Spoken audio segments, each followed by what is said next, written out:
let's see how 2025 is going so far. Oh, oh, oh no.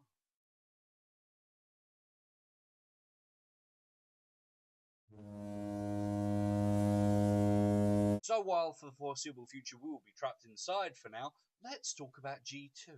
More importantly, G2, United, Star Raiders, Roadpig. Recently, G2 has been getting a lot of love. More love than I assumed that any niche area of Transformers lore would get. But we've had three really good Seekers. I don't care what you say, they're really good. The decos have all been unique, stand out from each other, yet fit in with the G2 aesthetic of, wow, what the hell is that? When Legacy first kicked off, we even got a brand new G-Axis figure and brand new mold for him, which is a first. You could even say like figures like G2 Megatron kind of started the trend of dipping its toe in the water of G2 aesthetics. And really, if it wasn't for figures like this and selling as good as they possibly did, we wouldn't be in the position where we are right now in 2025. So while on the surface, G2 Roadpig might seem a little bit normal compared to the other garish paint schemes and colour decos that we've got over the last few years, it actually stands out on its own from that crowd and still seems to fit into the aesthetic of G2. So while it's not integral to actually looking at Roadpig, I felt like mentioning the packaging because as we're going to get a refresh soon with the Age of the Primes, I felt like this was a bon voyage or a fun farewell to an era of Transformers packaging that really has kind of been overlooked. Much in the same kind of vein that characters like Roadpig have been overlooked, because who really had Roadpig on their wish list for any year? Come on, be honest. You didn't. Don't fucking lie. You didn't. Don't fucking lie. At first glance, she's nothing special. A face-plated, red-hooded, rather dull head sculpt, but kind of still works. The body overall has been used a couple of times now, and to be honest, it's not my favourite, but it's one of my favourite bikes. Now, I know those two things are contradictory, but hear me out. The previous deco was a Junkion. Now, while that kind of worked for Junkions and the pull apart, put back together again kind of play gimmick, should it work with Roadpig? No. No, it shouldn't. But it does because of the transformation. It makes it a lot easier to pull apart and put back together again. Parts forming? Yeah. So what? Her overall black paint job aesthetic with twinges of red, gold, silver, and neon pink do kind of make this stand out on its own from any crowd, really, you could argue. Especially where G2 is concerned, with really, really specific, bold statement colors for just one figure, they all help each G2 figure stand out from each other.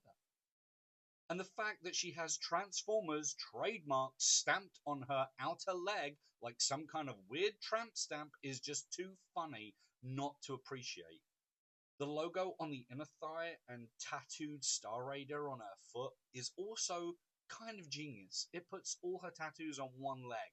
The pull apart nature of her transformation and accessories do kind of make her a bit of a unique Transformer figure in the G2 range. She can do multiple things and pull it off rather well.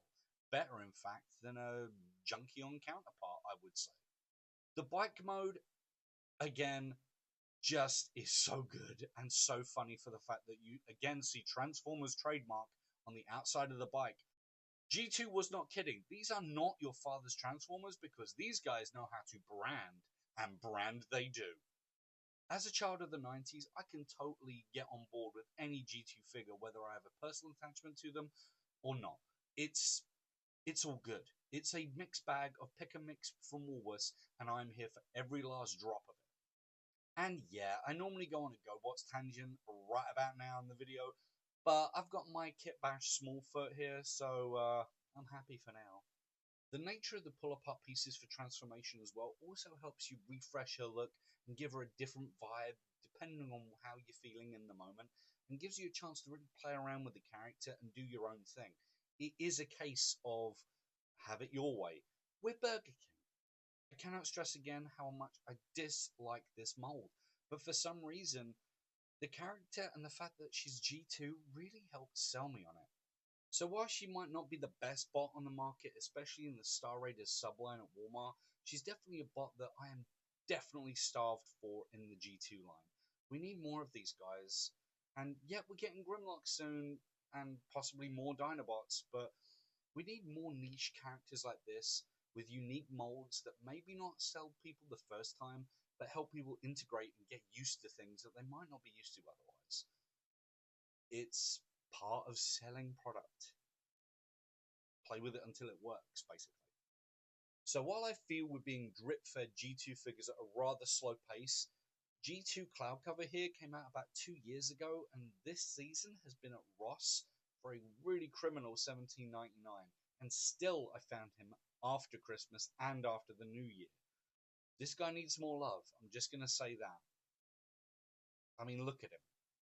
So while G2 Roadpig might not be everyone's flavor or everyone's cup of tea, for the fact that we have another G2 character which fits seamlessly into that subline of sublines that we're being drip fed by Hasbro, she does a pretty damn good job.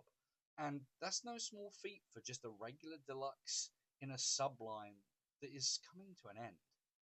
As previously stated in a previous video of mine, I really believe that the Legacy line seemed to want to galvanize a lot of aspects and lore of Transformers over a myriad of ranges and years into one cohesive line which seemed to want to please everyone. But you're never going to please everyone with a line that is so diverse and so widespread. The new Age of the Primes line really does seem to want to work around a central theme again, rather than spreading it net as far as it can. And that's okay. That's fine. That's perfectly good. The things that Hasbro need to remember moving forward is just because you're moving forward doesn't mean you can't look back. That's what Legacy taught us. You can go back to weird oddities like Roadpig and make it work. You can have your cake and eat it too. You just have to make compromises here and there. And while this figure does make compromises, it was enough to help me buy the figure. The mold might not have been great, but the character shone through. And so I think I'll end things there. Thanks for watching, and it's good night from me. And goodbye from me. Since when could you talk?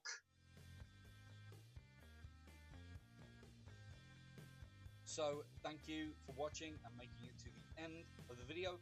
Drop a like if you feel like it. Comment on Roadpig or G2 in general, or what was your favourite subline of sublines in the Legacy line? If you even feel like it, maybe hit subscribe for more toy content in the future. And for right now, stay safe, keep warm, don't go outside. It's not worth it. I also know people are going to be pissed off that I didn't mention the fact that it comes with its very own fidget spinner. But you know what? Fidget spinners are so 2020, I didn't think it was worth the mention.